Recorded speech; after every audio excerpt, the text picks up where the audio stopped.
Mouth wash వాడుతున్నారా? అయితే మీరు ప్రమాదంలో పడతారు జాగ్రత్త. ఈ రోజుల్లో చాలా మంది ఉపయోగించే వాటిలో మౌత్ వాష్ ఒకటి. ప్రయాణంలో పళ్ళు శుభ్రపరిచే సాధనాల్లో ఇది చాలా సులభమైంది. ఎందుకంటే లగేజీలో పేస్ట్, బ్రష్ లాంటి పదార్థాలేవి పెట్టాల్సిన అవసరం లేదు. బదులుగా కేవలం ఒక బాటిల్ మౌత్ వాష్ ఉంచుకుంటే చాలు. మౌత్ వాష్ దంతాల ఆరోగ్యాన్ని కాపాడడానికి మరియు నోటి దుర్వాసనను తొలగించడానికి సహాయపడతాయి. కానీ కొంతమంది దీన్ని రెగ్యులర్ గా ఉపయోగిస్తున్నారు. ఇది మంచిదా చెడ్డదా అనేది ప్రతి ఒక్కరు కూడా తెలుసుకోండి. ఇది దంతాలకు మంచిదే అయినప్పటికీ కూడా ప్రతిరోజు మౌత్ వాష్ వాడడం వల్ల ఆరోగ్యంపై దుష్ప్రభావం పడుతుంది.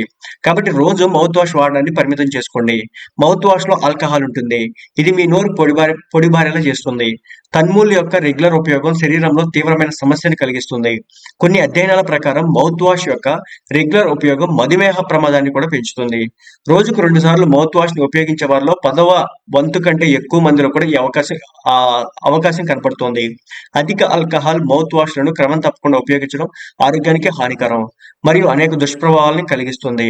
రోజు లేదా అతిగా మౌత్ వాష్ వాడే వారిలో క్యాన్సర్ ముప్పు ఎక్కువగా ఉంటుందని అధ్యయనాలు చెబుతున్నాయి. ఇందులో ఉండేటటువంటి సింథటిక్ పదార్థాలు క్యాన్సర్ కు కూడా కారణమవుతాయి.